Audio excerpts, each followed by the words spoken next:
ඇයි ඔයා ඉපදුනේ? මේක ගොඩක් වෙලාවට ඔයා තනි වෙච්ච වෙලාවට, ඔයා මොකක් හරි ප්‍රශ්නයක ඉන්න වෙලාවක, එහෙමත් නැත්නම් ඔයාගේ ඇස්වලින් කඳුළු ගඟක් වගේ ගලන මොහොතක ඔයා ඔයාගෙන්ම අහන ප්‍රශ්නයක් තමයි ඇයි මං ඉපදුනේ? ඇත්තටම අපි ගොඩක් වෙලාවට පුරුදු වෙලා ඉන්නේ තවත් කෙනෙක්ව සතුටින් තියන්න. තවත් කෙනෙක් කැමති විදියට අඳින්න, තවත් කෙනෙක් කැමති වචන අපි කතා කරන්න. කොටින්ම කියනවා නම් අපි කියන චරිතයව අමතක කරලා වෙන කෙනෙක් සමාජයේ කැමති චරිතයක් ආරෝපණය කරගෙන අපි ඒ චරිතය රඟපාන එක තමයි කරන්නේ. ඉතින් මෙහෙම රඟපාන අපි ඇත්තටම සතුටින්ද? අපි යම්කෝ අපේ පුංචි කාලේට හිතන්න අපිට වැස්ස තෙමෙන්න හිතුනොත් අපි දෙපාරක් හිතන්නේ නැහැ ගිහින් වැස්ස තෙමෙනවා. අම්මගෙන් පස්සේ කොට කන්න වෙනවා. ඒ වුණාට අපිට හිතිච්ච දේ අපි ඒ වෙලාවට කරනවා. අපිට හිතුනොත් හයියෙන් කෑ ගහන්න, අපිට හිතුනොත් අඬන්න, අපි ඉන්නේ කොයිද, අපිට තැන කොටින්ම අදාළ වෙන්නේ නැහැ. අපිට හිතුනොත් කාට හරි පහර දෙන්න, යාගේ තරහතිර මොකද්ද, යා කරන ජොබ් එක මොකද්ද, අපිට ඒ කිසිම දෙයක් අදාළ වෙන්නේ නැහැ. අපි ඒ අවස්ථානුකූලව අපිට ඇති වෙන හැඟීම් අපි ඒ විදියට පිට කරනවා. ඉතින් අපි වැඩිහිටියන් බවට පත් වෙනකොට අපි තුල ජීවත් වෙන අර පුංචි ළමා චරිතයව අපි අමතක කරනවා. කොටින්ම කියනවා නම් මයින්ඩ් එකෙන් ඩිලීට් කරලම දානවා. ඔයාගේ ළමා චරිතය අමතක කරපු ඔයාට, ඒ කියන්නේ වෙන කෙනෙක්ට මං නිසා එයාගේ හිත රෙදෙයි, මං නිසා එයා අපස්ථාවයටපත් වෙයි. ඔය විදිහේ නොයෙකුත් දේවල් හින්දා ඔයා ඔයාගේ සිතුවිලි එළියට දාන්නේ නැහැ. ඉතින් ඔයාට ඔයත් එක්කම hina වෙන්න අමතක වෙනවා. මම පුංචි ප්‍රශ්නයක් අහන්නම්. කවුද ඔයාගේ hinaව නැති කරේ?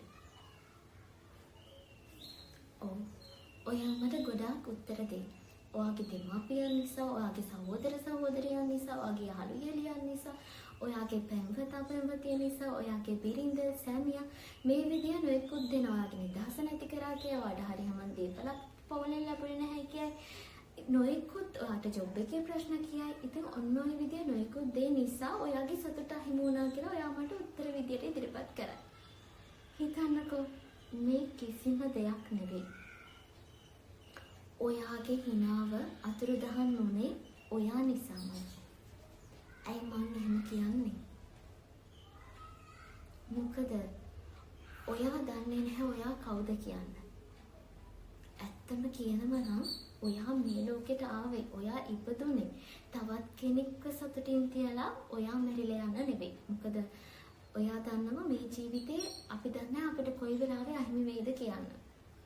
මේ තව ස්වල්ප මොහොතකින් මගේ ජීවිතේ වුණත් නැති වෙන්න පුළුවන්. අපි ඒක දන්නේ නැහැ. අන්න ඒක නිසා ඔයා මුලින්ම ඔයා කවුද කියලා තීරණය කරන්න ඕනේ. ඔයාට පුළුවන් මොනවද? කියන ඔයාගේ හැකියාවන්, ඔයාගේ දුර්වලතා, ඔයාට තියෙන අවස්ථා, ඔයාගේ තර්ජන, මේ හැම දෙයක්ම ඔයා ඉගෙන ගත්තට පස්සේ ඔයාට පුළුවන් වෙනවා. ඒ කියන්නේ මේ ලයිෆ් එක කියන්නේ, ජීවිතය කියන්නේ ගේම් එකක්. මේ ගේම් එක හරි ලස්සන ප්ලේ කරන්න ඔයාට පුළුවන් පුංචි දෙයක් කියන්න.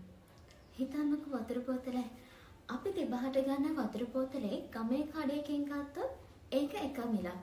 ඒ වගේම අපි ඒකම කොළඹින් ගත්තොත් ඒකට තවත් මිලක්.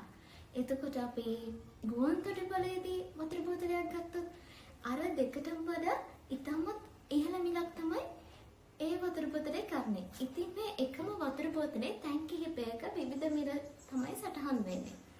හැබැයි තියෙන්නේ වතුර. අන්න ඒ වගේ තමයි ඔයත්. ඔයාගේ ජීවිතේ ඔයාව කෙනෙක්ට නොවටින්න පුළුවන්. තවත් කෙනෙක්ට ඔයාව සාමාන්‍යයෙන් වටින්න පුළුවන්. තවත් කෙනෙක්ට ඔයාව ගොඩාක් වැදගත් පුද්ගලයෙක් වෙන්න පුළුවන්. ඉතින් ඒ කෙනාගේ දැනුම් මට්ටමේ හැටියට, ඒ කෙනා සමාජයේ අත්දැකීම් හැටියට, ඒ කෙනා ඉගෙනගත්ත විදියට තමයි ඔයාට වටිනාකම් දෙන්නේ. ඉතින් මේ අය යාළගේ දැනුම් මට්ටමේ හැටියට පුරුදු වෙලා ඉන්නවා අපිව ලේබල් කරන්න, අපිට චරිත සහතික දෙන්න.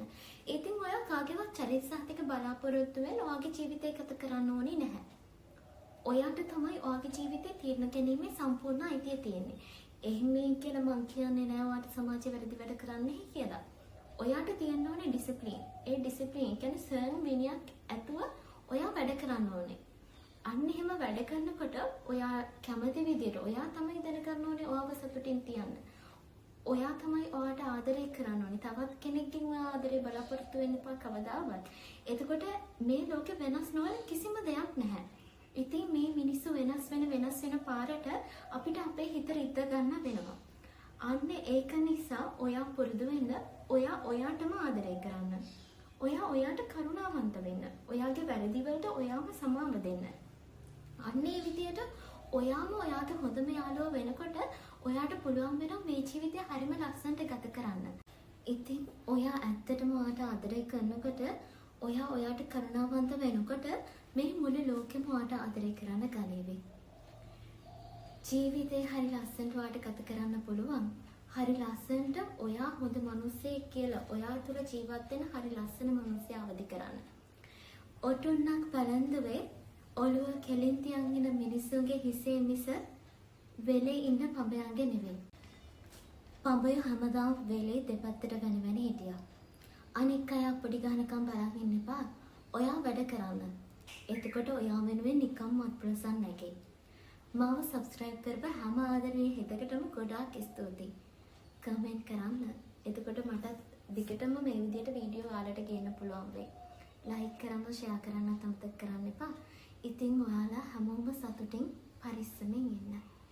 Good luck.